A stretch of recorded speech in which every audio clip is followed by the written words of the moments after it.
Ms. Frable. Mrs. Pizak, this is another email that we received that has multiple parts with it. For this one, with your approval, I would like to address each question after I read them or have us address them. That way Yes. we don't get confused and miss some of the questions. After you read each one, that would be fine. Okay, thank you so much. Trey Hyumpha, Jackson Township. It's clear that guardians are divided on uniforms. How does one go about requesting changes to policy or requirements or to request a new vote?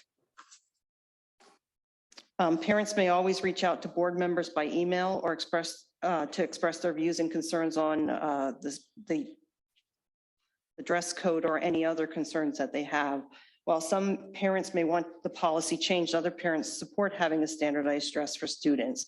This is one of those issues where we have parents who feel strongly for it, some parents who feel strongly against it, and a lot of parents who are fairly neutral on the issue for us. The standardized dress policy was adopted with school safety and other school concerns in mind.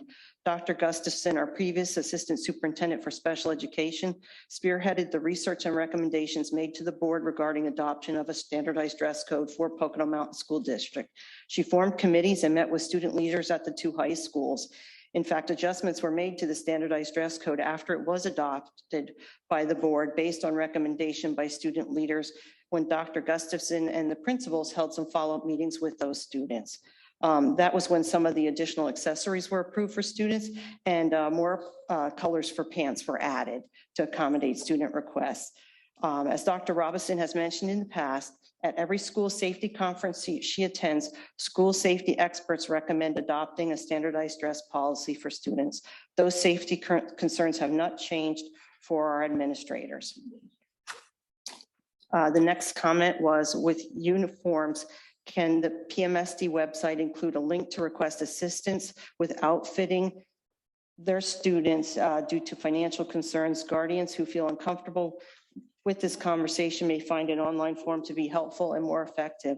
Ms. Hyumpha, a great concern for the board members at the time when the standardized dress code was discussed and our administrative team was families who may not be able to afford to purchase those items for their children. From the very start, we created clothing closets in each of our schools to accommodate students who need items and those who maybe forget to wear a collared shirt one day or some other item that they need.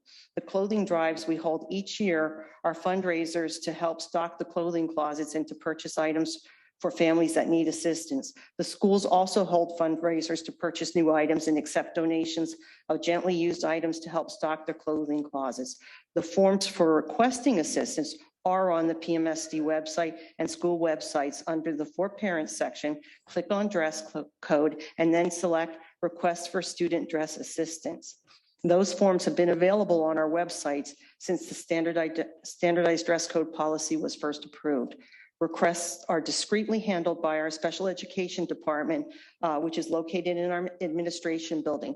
We specifically set the system up this way so that the parents, if they need to pick some items up, can do it down here at the administration building and not in the schools.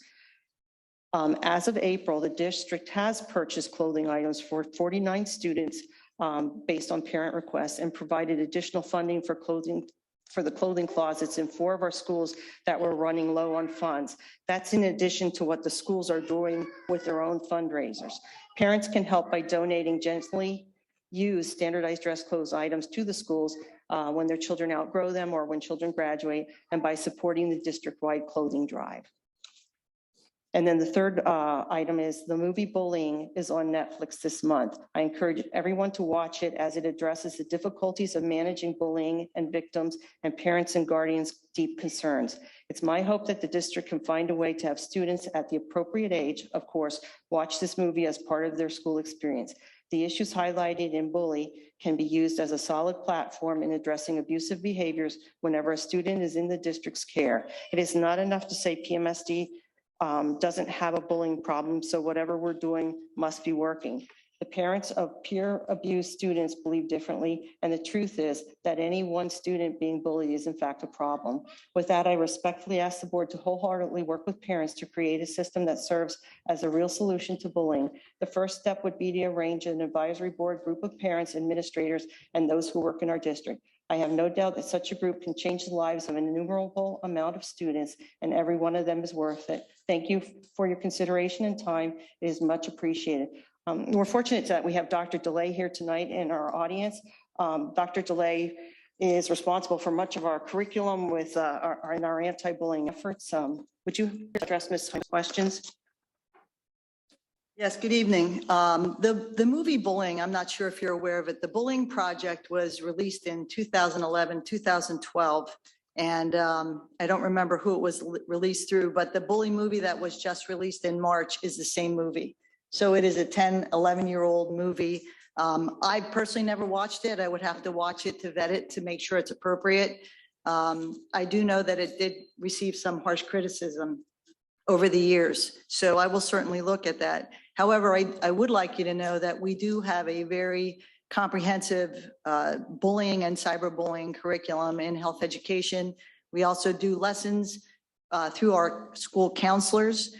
We do have a process in place as well. Administratively, if there's a bullying issue, we have Safe to Say. It can be reported to a teacher, a school counselor, an administrator. We at Pocono Mountain have participated in 2 forums held by the Monroe County NAACP with Krista Caceres and safety in our schools. And I know Dr. Robinson and Ms. Pyzik also participated in the last one, which specifically related to bullying and fighting. Unfortunately, there were only about 10 parents in attendance. So we encourage parents to attend those forums. They're very informational and it deals with the entire county. Another issue that's come up since this bullying movie in 2012 really is social media. And Mr. Spengler talked about it earlier, the access we have to social media. We have many, many issues with bullying that start outside of the school via text messaging or social media sites, and unfortunately roll into our school the next day. So then it does become a school issue. So those issues, parents, monitor your child's phones and make sure that you're aware of what they're doing at all times. And please, if there is an issue, we encourage you to reach out to district administration, building administration, school counselors, or teachers. Thank you very much. Thank you.